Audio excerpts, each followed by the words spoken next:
The huge metal doors of the Galactic Council chamber opened with a deep rumble that echoed through the massive room.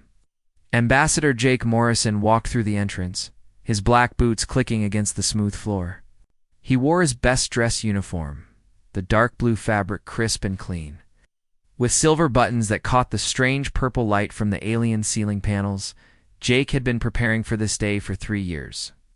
This was humanity's first chance to show the galaxy what they could do in a fight. Every other species in the Council had already passed this test. The Zephyrians had melted asteroids with their crystal weapons.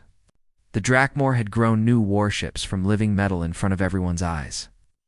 The Vorthan had crushed 3 moons just by thinking about it. Now it was Earth's turn. The Council chamber was enormous, bigger than any building Jake had ever seen. On Earth, the ceiling stretched up so high that clouds formed near the top. Thousands of alien beings sat in curved rows that went up and up until they disappeared into shadows. Some of the aliens glowed with their own light. Others were so dark they looked like holes cut out of space itself. Jake walked to the center of the room where a small platform waited for him. As his feet touched the platform, it began to rise into the air. He tried not to look down as he floated up to where he could see all the different alien faces staring at him. The Zephyrians looked like living diamonds, their bodies made of clear crystal that sparkled with rainbow colors. They made soft musical sounds when they talked, like wind chimes in a gentle breeze. But Jake could tell they were not making happy music today. The sounds they made were sharp and cold. The Drakmor were large reptiles with dark green scales and yellow eyes that never blinked. They had long necks and powerful arms with claws that could cut through steel. One of them was cleaning his claws with a small knife, not even bothering to look at Jake. The Vorthan were the strangest of all. They lived in special suits filled with thick liquid, and long tentacles moved around inside the suits like snakes. Their real bodies were hidden, but everyone knew they were the smartest species in the galaxy. They could do math in their heads that would take human computers hours to figure out. At the front of the room sat Council Speaker Vexstar, being so old that no one remembered what species he came from originally. His 4 eyes moved independently, each one looking at something different.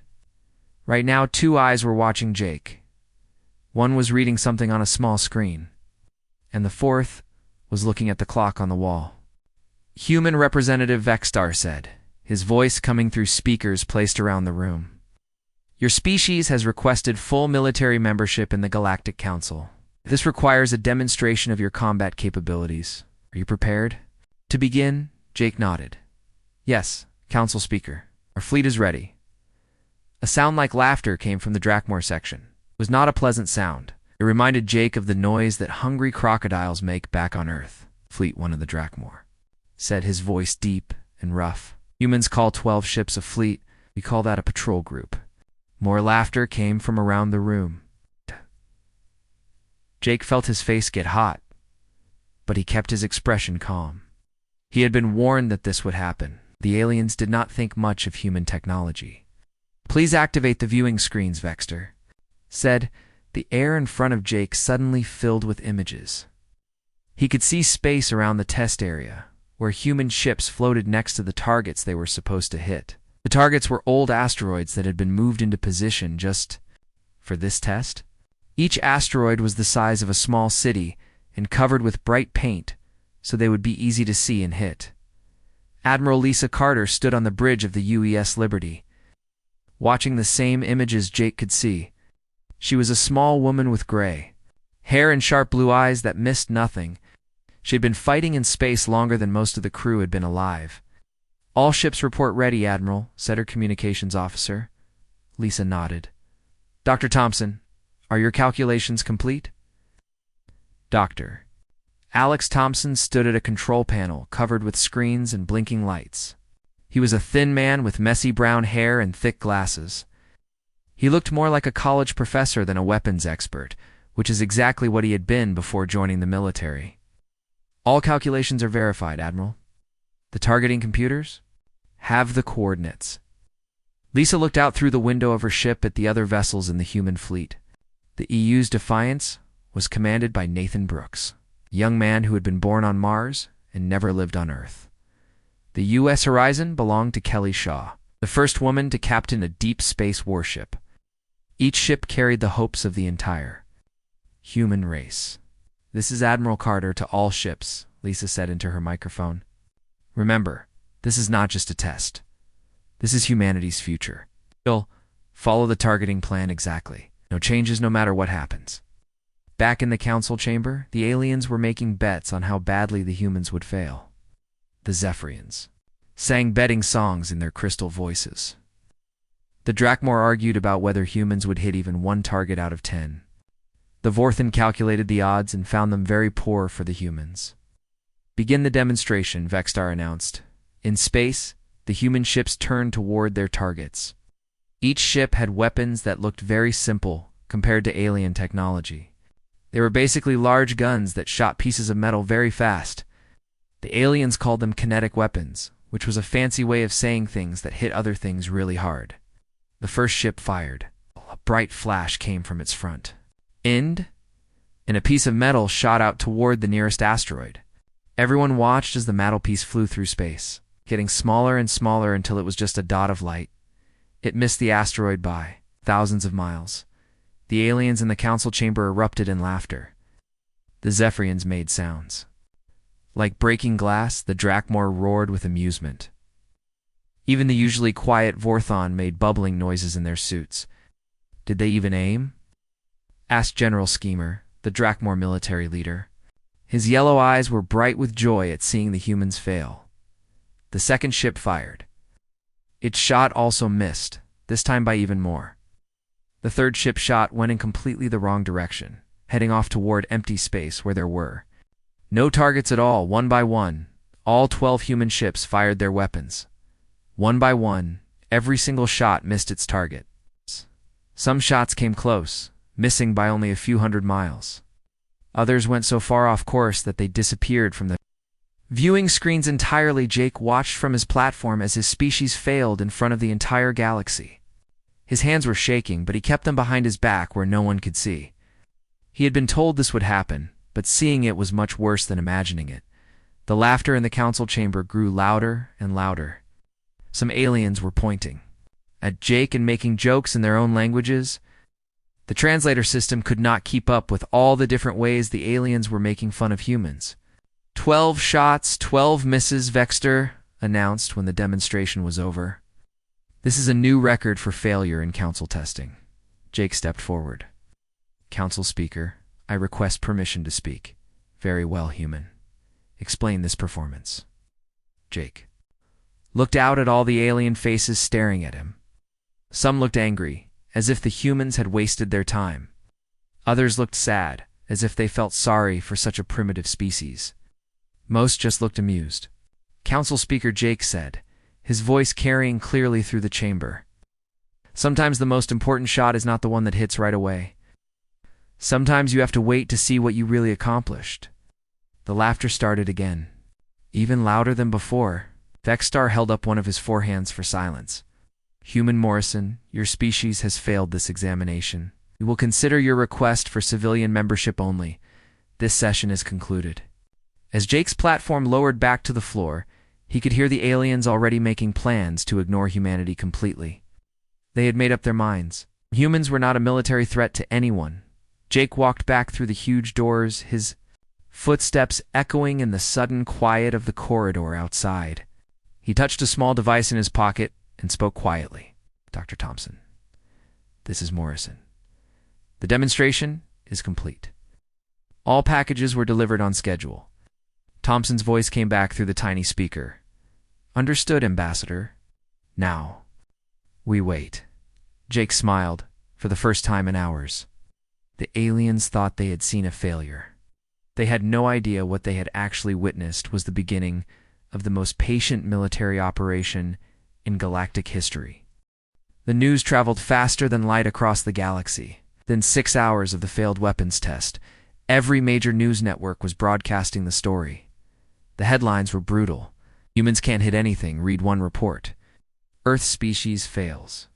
Basic shooting test," said another. The worst one simply stated, "Maybe they should stick to farming."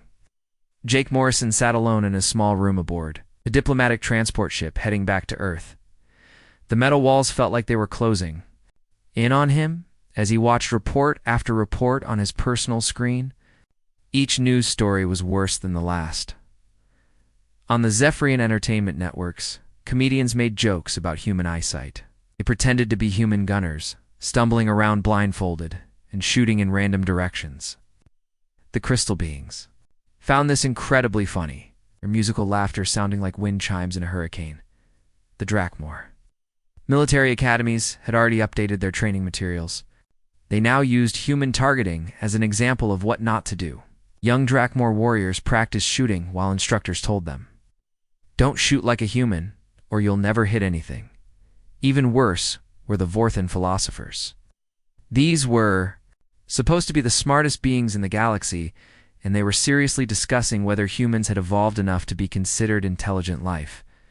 Their debates were broadcast across dozens of worlds, with tentacled scholars arguing about human brain development. Jake turned off his screen and rubbed his tired eyes.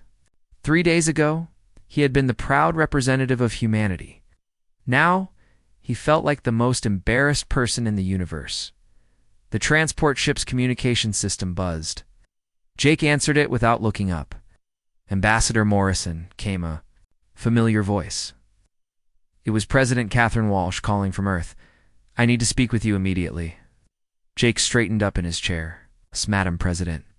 "Jake, I'm getting reports that some of our colonies are being asked to leave their trading posts. The Centauri station manager says the aliens don't want to do business with humans anymore. They think we're too primitive to be trusted with advanced technology." Jake closed his eyes. This was what he had been afraid of. "How bad is it, ma'am?" "You're bad. The Mars colony just lost its biggest mining contract. The orbital stations around Jupiter can't get replacement parts for their equipment. Congress is calling for hearings about the defense budget." Jake could hear the stress in the president's voice. Catherine Walsh was a strong woman who had led Earth through 3 major crises, but this was different. This was about humanity's place in the galaxy.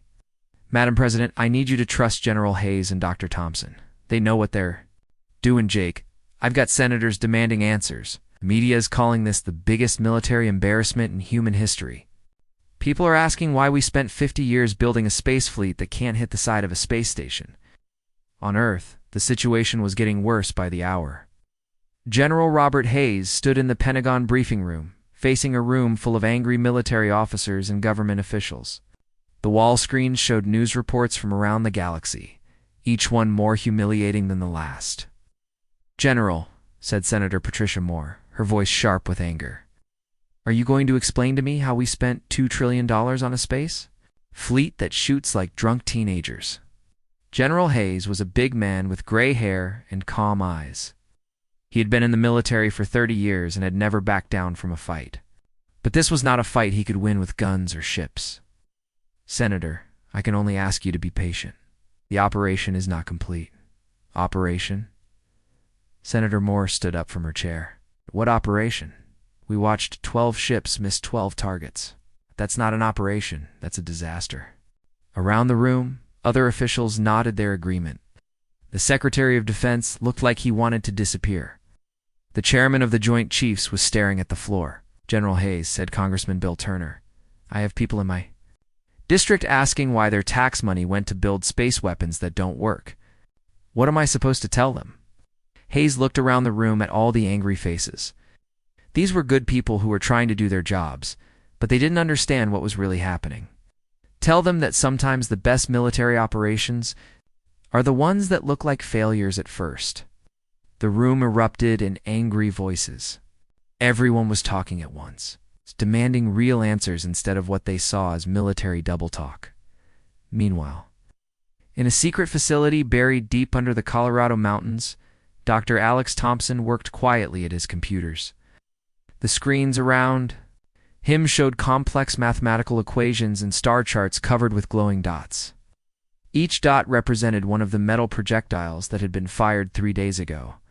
Dr. Alina Rodriguez walked into the room, carrying 2 cups of coffee. She was Thompson's assistant, and one of only 5 people on Earth who knew what the weapons test had really been about. "How are they tracking, Alex?" she asked, handing him one of the cups. Thompson smiled for the first time in days. "Perfect. Every single projectile is exactly where it should be. The gravitational calculations are working better than we hoped. Alina looked at the screens showing the paths of the 12 metal pieces flying through space. To anyone else, they would look like random failures scattered across the galaxy. But she could see the careful planning behind each trajectory. The news reports are getting worse, she said. They're calling it the most embarrassing day in human history. Let them, Thompson said, taking a sip of his coffee. In 11 months and 2 weeks, they'll be calling it the most brilliant military operation ever attempted. Far out in space, near the orbit of Neptune, Commander Daniel Foster sat on the bridge of the monitoring station, U.S. Watchtower. His job was supposed to be watching for enemy ships, but there were no enemy ships to watch for. The aliens had all decided that humans were too weak to be worth worrying about. Foster's screens showed the same thing Thompson was watching in Colorado. 12 small dots moving through the darkness of space, each one following a path that had been calculated down to the smallest detail. Commander said his communications officer, "We're getting reports that the aliens are calling us the species that can't shoot straight." Foster laughed. "Let them think that, Lieutenant." The worst part was how the story kept growing. Every day brought new insults and new jokes at humanity's expense. Alien children played games where they pretended to be humans, trying to hit targets. The galactic internet was full of videos showing humans as bumbling, primitive creatures who couldn't master basic technology. On the Drakmor homeworld, General Scal gave interviews to news reporters about the human failure. His yellow eyes gleamed with satisfaction as he spoke. "The humans are a perfect example of why primitive species should not be allowed to develop space weapons," he said, his forked tongue flicking out as he talked. "They are dangerous only to themselves." The Zephyrian Crystal Council issued an official statement saying that humans should focus on peaceful pursuits more suited to their limited abilities. They suggested farming, arts and crafts, or perhaps entertainment. Since humans seem to be naturally funny, even the normally diplomatic, Vorthon released a scientific paper titled "Cognitive Limitations in Developing Species," a case study. The paper used humanity as an example of a species that had reached space travel without developing proper military skills. Back on Earth, the protests were getting larger. People gathered outside government buildings holding signs that read "Fire. The Space Force and Earth deserves better." The media reported that humanity's reputation in the galaxy had fallen to its lowest point ever. President Walsh called another emergency meeting. This time, she demanded that General Hayes and Dr. Thompson explain exactly what was happening. "General Dr. Thompson," she said, her voice tired but determined, "I need the truth, all of it. Right now."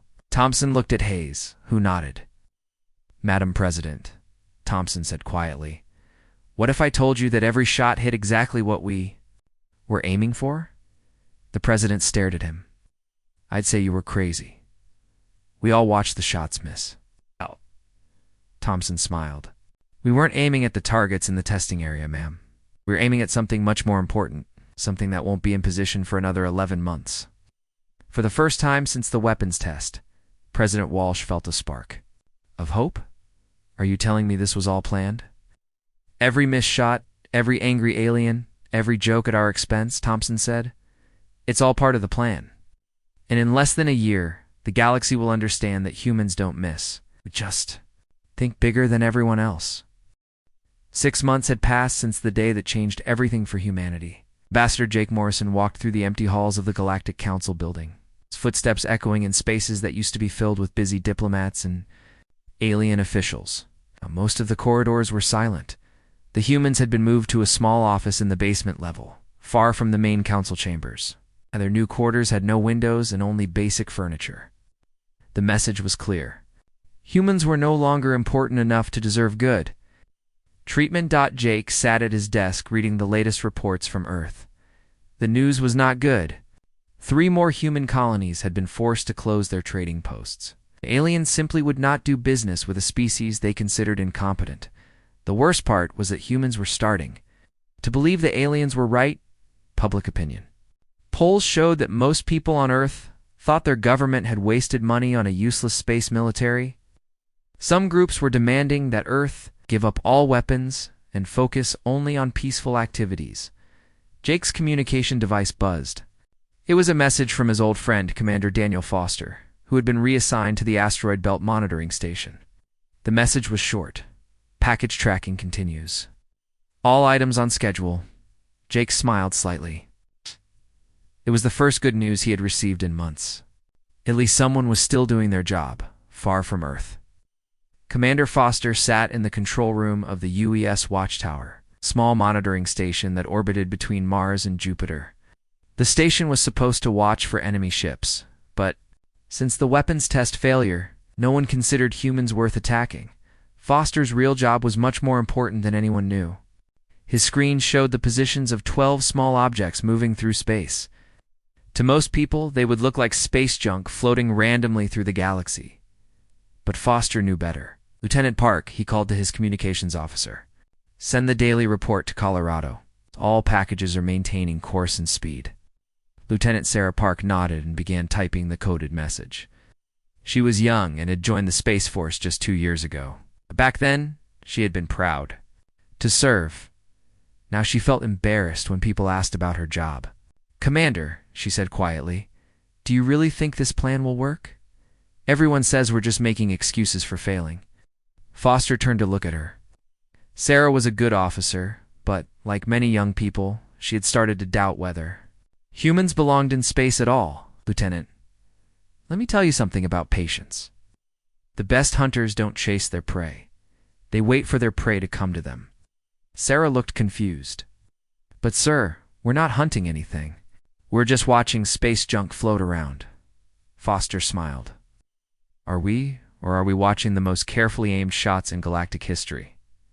Meanwhile, in the secret facility under the Colorado mountains, Dr. Thompson worked day and night on calculations that would determine humanity's future. The room was filled with computers and screens showing star charts, gravitational maps, and orbital mechanics that few people in the galaxy could understand. Dr. Elena Rodriguez brought him another cup of coffee and sat down at the workstation next to his. She had been helping with the project for 3 years, but even she was amazed by the complexity of what they were trying to do. Alex, the projections are still holding steady, she said, pointing to a screen full of numbers and graphs. Psst. Peace is exactly where it should be. The gravitational assists are working perfectly. Thompson nodded without looking up from his calculations. The hard part is over, Elena. Now we just wait for the galaxy to rotate into position. Elena looked at the main display screen, which showed a 3-dimensional map of local space. Tiny dots moved slowly along curved paths that looked random but were actually more precise than anything the aliens had ever seen. Do you ever wonder if we're doing the right thing? She asked. A lot of people are going to die when this is over. Thompson finally looked up from his work. His eyes were tired, but his voice was steady. Elena, do you know what the Drakmor did to the Centauri colonies before humans arrived in space? She shook her head. They enslaved 3 billion people and used them as forced labor in their mines. The Zephyrians wiped out 2 entire species because they wanted their planets. The Vorthon experiments on primitive races are too horrible to describe. Thompson pointed to the screen showing the moving projectiles. These aliens think they can laugh at us, ignore us, and treat us like children. They've forgotten that sometimes. The most dangerous enemy is the one you don't take seriously. The situation on Earth was getting worse every day. President Walsh faced protests outside the White House. Congress was threatening to cut the military budget by 90%. Some senators were calling for her impeachment. In the Pentagon, General Hayes met with his staff officers. Most of them looked defeated. They had spent their careers building humanity's space defenses, and now everyone thought their work was worthless.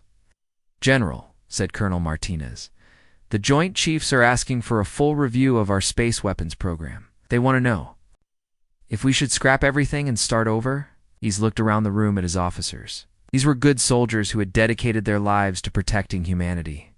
They deserved to know the truth, but he could not tell them. Not yet. Gentlemen, I need you to trust me for 6 more months. I know things look bad, but sometimes you have to lose a battle to win a war. Across the galaxy, the alien species had moved on from mocking humanity to simply forgetting about them. The Galactic Council had removed Earth from all military planning committees. Human colonies were being excluded from major trade agreements. Some alien species were even discussing whether humans should be allowed to keep their space technology at all. On the Drakmor homeworld, General Skamar was planning a major military expansion. With humans proven to be no threat, he could focus his forces on conquering weaker species. His yellow eyes gleamed as he looked at star charts, showing dozens of worlds that would soon belong to the Drakmor Empire. "The humans have done us a favor," he told his staff officers. "They have shown the galaxy that primitives cannot defend themselves. Now we can expand without fear of interference." The Zephyrian Crystal Council was making similar plans. Their energy weapons could destroy entire fleets, and with no credible opposition, they saw no reason to limit their territorial expansion. Several border worlds had already received ultimatums to surrender or be destroyed. Even the usually cautious Forthon were becoming more aggressive. Their advanced technology gave them advantages over younger species, and they had begun taking over star systems that contained rare minerals needed for their experiments. None of them were paying attention to the small pieces of metal floating through space. Why would they? The human projectiles had missed their targets by millions of miles. They were clearly just space junk now, drifting harmlessly through the void. But in the monitoring stations, scattered throughout human space, officers like Commander Foster watched those harmless pieces of metal with growing excitement.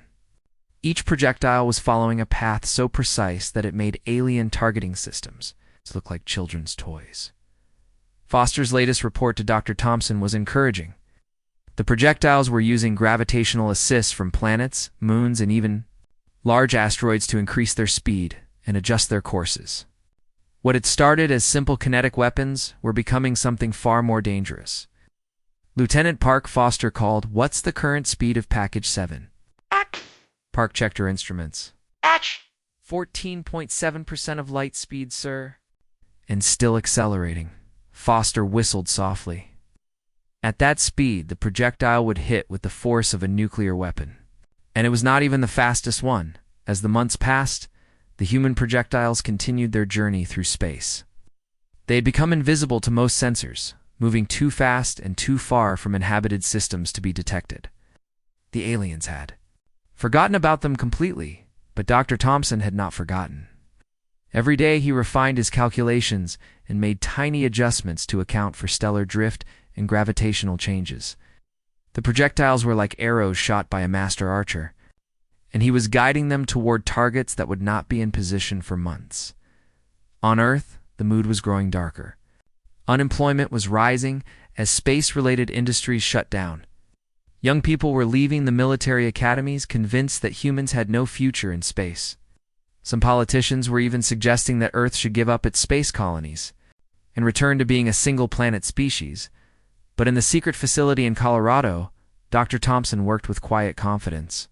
He knew something that the rest of humanity did not know.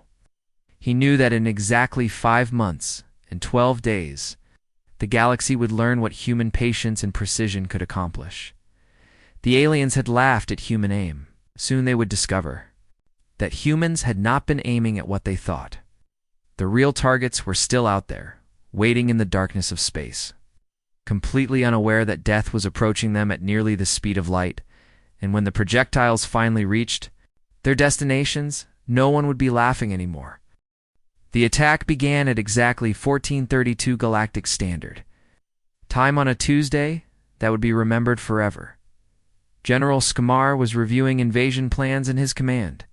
Center on Kepler 4-4, to be when the first projectile hit, the Drakmor military fortress was the strongest in their empire, protected by energy shields that could stop entire fleets. The general was confident that nothing in the galaxy could threaten his position. He was wrong.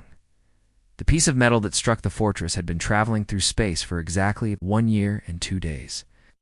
It had started as a simple kinetic projectile, fired by a human ship that everyone thought had missed its target. But during its long journey, it had used the gravity of 17 different planets to speed up and change direction. When it finally reached its destination, the projectile was moving at 23% of light speed. The impact lasted less than a second. The metal piece, no bigger than a telephone pole, hit the fortress's main reactor with perfect precision. The explosion that followed could be seen from 3 star systems away. General Skamar had just enough time to see his screens go white. Before the command center vaporized around him, similar strikes were happening all across Drakmor space. Every major military base, every weapons factory, every fleet headquarters was hit within minutes of each other. The projectiles came from directions that made no sense, traveling paths that defied every rule of orbital mechanics that the Drakmor understood. In the Galactic Council chambers, chaos erupted as reports flooded in from across the galaxy. The great viewing screen showed images of destruction that seemed impossible. Entire military installations were simply gone, replaced by craters that glowed with radioactive fire. Ambassador Jake Morrison walked slowly from his basement office to the main council chamber. For the first time in a year, the guards did not try to stop him. They were too busy staring at the screens, showing the devastation. The council chamber was in complete disorder. Alien delegates were shouting in dozens of languages, their translators struggling to keep up with the panic. The Drakmor representatives who were still alive were demanding explanations. The Zephyrian crystals were resonating with frequencies of pure terror. Speaker Vexstar stood at his podium, all four of his eyes moving frantically as he tried to understand what was happening. When he saw Jake walking toward the center of the chamber, he pointed one of his long fingers at him. "Human Morrison," Vexstar's voice boomed through the speakers. "What do you know about these attacks?" Jake stepped onto the platform that lifted him up so everyone could see him. He looked around at all the alien faces staring at him. A year ago, these same beings had laughed at humanity's failures. They looked at him with something he had never seen before: fear. "Honored delegates," Jake said, his voice calm and Claire, I believe there has been some confusion about our weapons demonstration 1 year ago. The chamber fell silent. Even the panicked reports from the outer systems seemed to pause as everyone waited to hear what the human would say. A holographic display appeared in the air above Jake's head. It showed a detailed map of the local galaxy with glowing lines, marking the paths of 12 projectiles. The lines curved through space in impossible spirals, using the gravity of planets and stars to guide them toward their targets. "You see," Jake continued, "we were never aiming at the targets in your testing area. Those asteroids were never our intended targets." Dr. Thompson appeared on the main viewing screen, broadcasting from his facility in Colorado. His mild appearance and thick glasses made him look harmless. But the alien delegates now stared at him with the same fear they would show a dangerous predator. "The mathematical precision required for this operation," Thompson said, adjusting his glasses, "involved calculating the gravitational effects of every celestial body within a 50 light-year radius. Each projectile's path was planned 15 years ago." The Vorthan delegation erupted in their liquid-filled suits. Their tentacles writhed in what could only be described as panic. Dr. Vexahan, their chief physicist, spoke through his translator. With obvious difficulty, "The calculations... impossible. No species has ever demonstrated such understanding of long range. Gravitational mechanics." Thompson smiled politely. "Dr. Vexahan, with respect, you have been underestimating human mathematical abilities. We have been watching your species for decades, learning your patterns, mapping your movements." On the viewing screens, more reports came in. The Zephyrian deep space monitoring stations were being destroyed one by one. Each strike was perfectly timed, hitting exactly when the stations were in their most vulnerable positions during their decide rotation cycles. Crystal singer Zephyra, the leader of the Zephyrian delegation, resonated with sounds of pure terror. Her crystal body was flickering between colors as she struggled to maintain control. "You planned this," she sang in her musical voice. "For how long?" Jake looked directly at her. "Crystal Singer, we began planning this operation the day your species refused to allow human ships through your territory. That was 16 years ago." The revelation sent shockwaves through the chamber. The aliens were beginning to understand that they had not just underestimated human military capability, they had completely failed to understand how humans thought about time and planning. More reports flooded in. The Drakmor Third Fleet had been destroyed while in formation near their home system. A single projectile had struck their flagship at the exact moment when all the ships were aligned for a parade formation. The explosion had taken out 17 vessels. General Hayes appeared on another screen. Broadcasting from the Pentagon on Earth, the man who had been called incompetent for a year now stood straight and proud in his military uniform. "Ladies and gentlemen of the Galactic Council," Hayes said, "what you have witnessed today is the result of the most patient military operation in recorded history. Every projectile was aimed with a specific target in mind. Every trajectory was calculated to arrive at the precise moment when our enemies would be most vulnerable." The Drakmor military representative, Admiral Kethmer, hissed through his translator, "Enemies? We never declared war on humanity." Jake turned to look at the reptilian admiral. "Admiral, your species has been planning to invade human colonies for 8 months. We have recordings of your military meetings. We know about your expansion plans." The chamber erupted in shocked voices. The Drakmor had thought their military planning was secret. The Zephyrians, Jake continued, had been preparing to demand tribute from all younger species. The Vorthon had been conducting illegal experiments on primitive races. Admiral Carter appeared on the screen speaking from the command deck of the UES Liberty. The ship that had fired one of the failed shots a year ago was now revealed as the launcher of the most devastating attack in galactic history.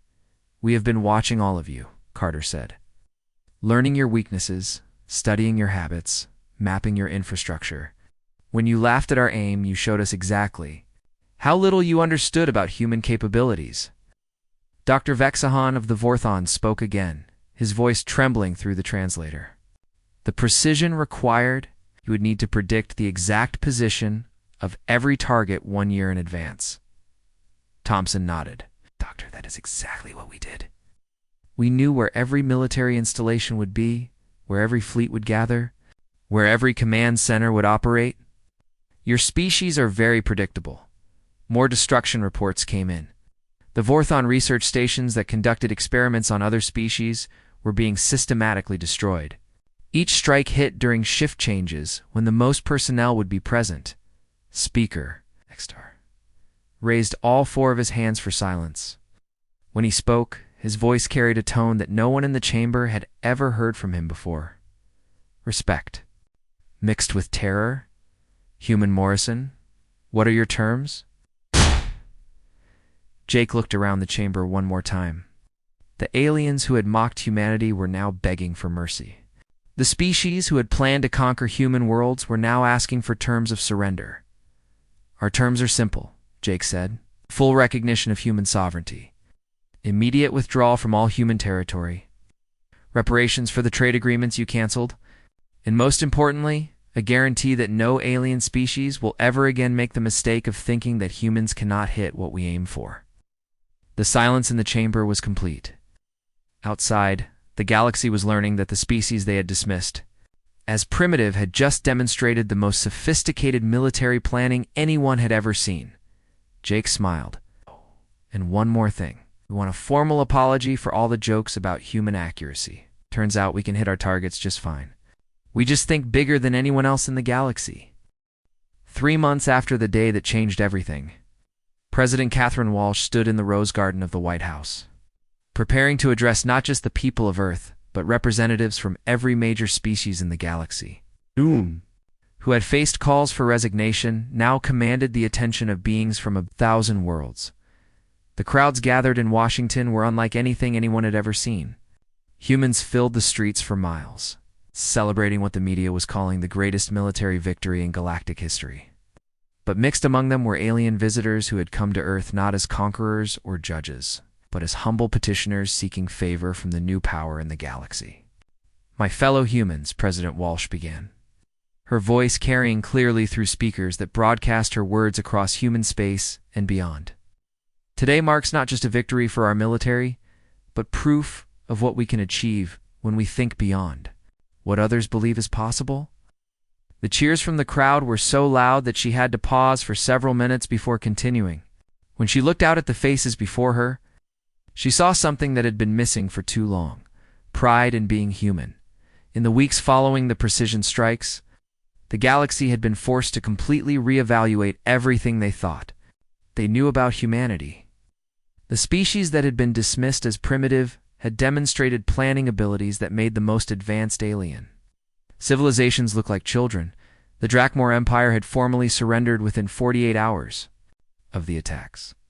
With their entire military command structure destroyed and their fleets scattered, they had no choice but to accept human terms.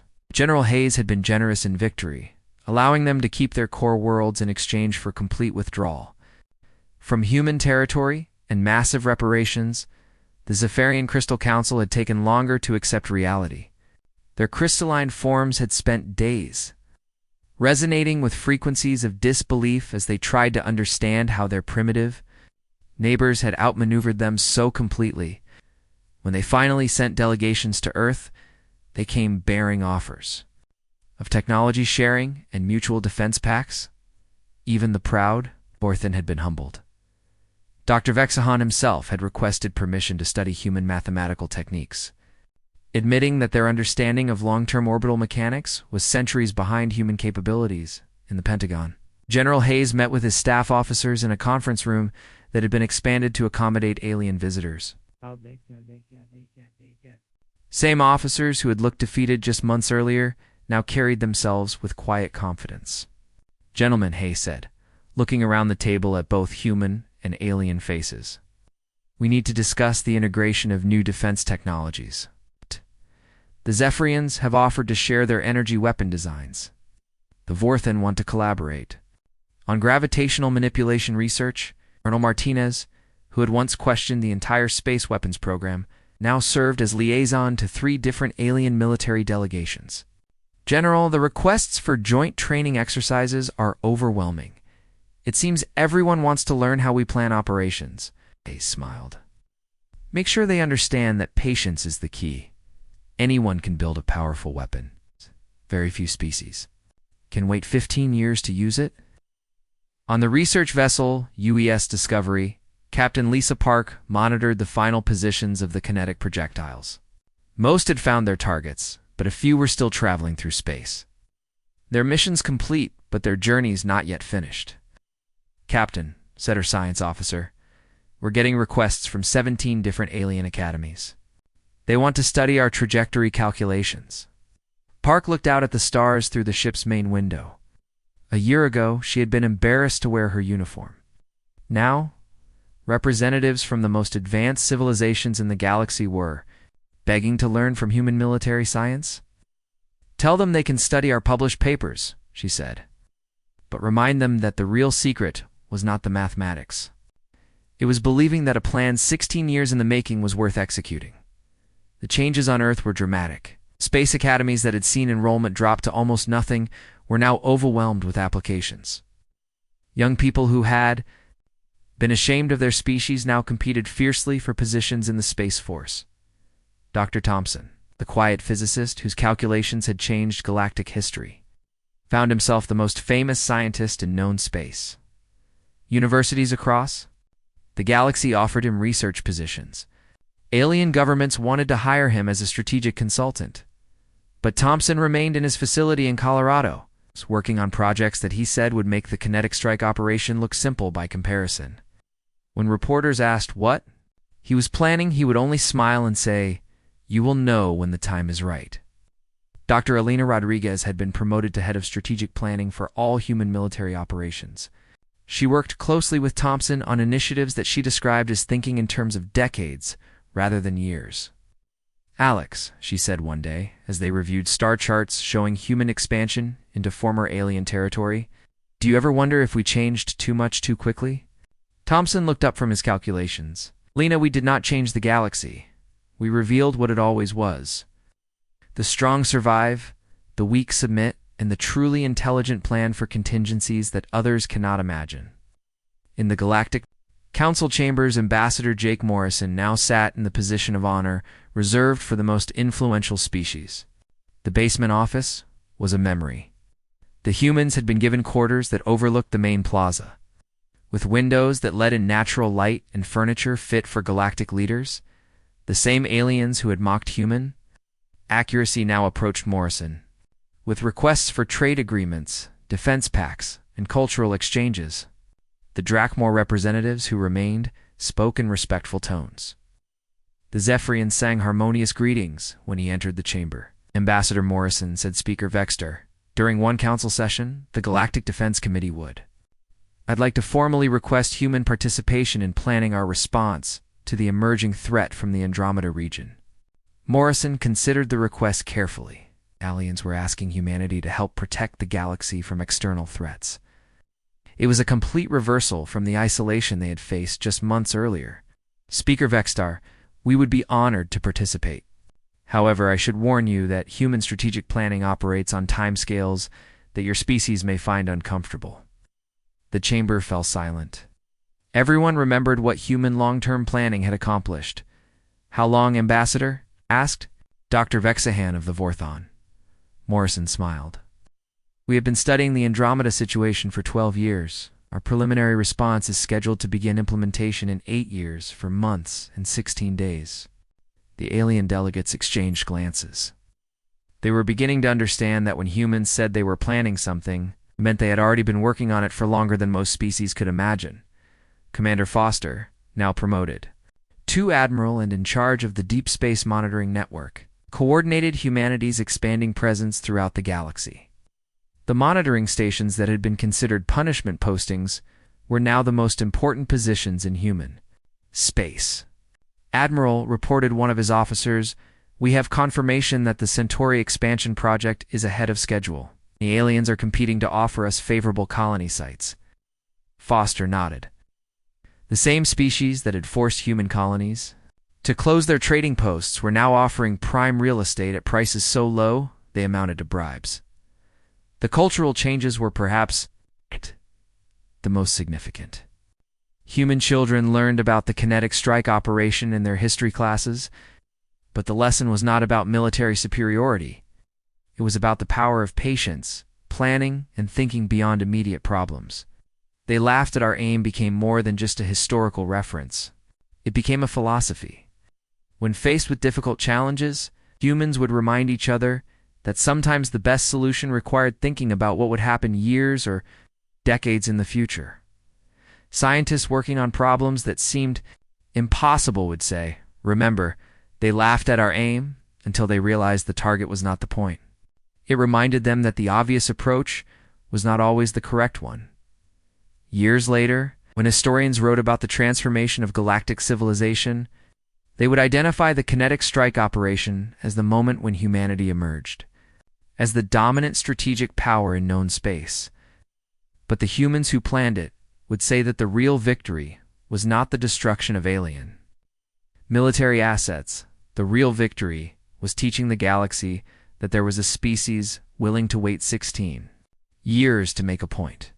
In a universe full of civilizations with superior technology and more powerful weapons, humanity had found their greatest strength: the patience to plan for futures that others could not imagine, and the galaxy would never again make the mistake of laughing at human aim, because they had learned that humans were always aiming at something bigger, something more important, and something much further away than anyone else had the vision to see.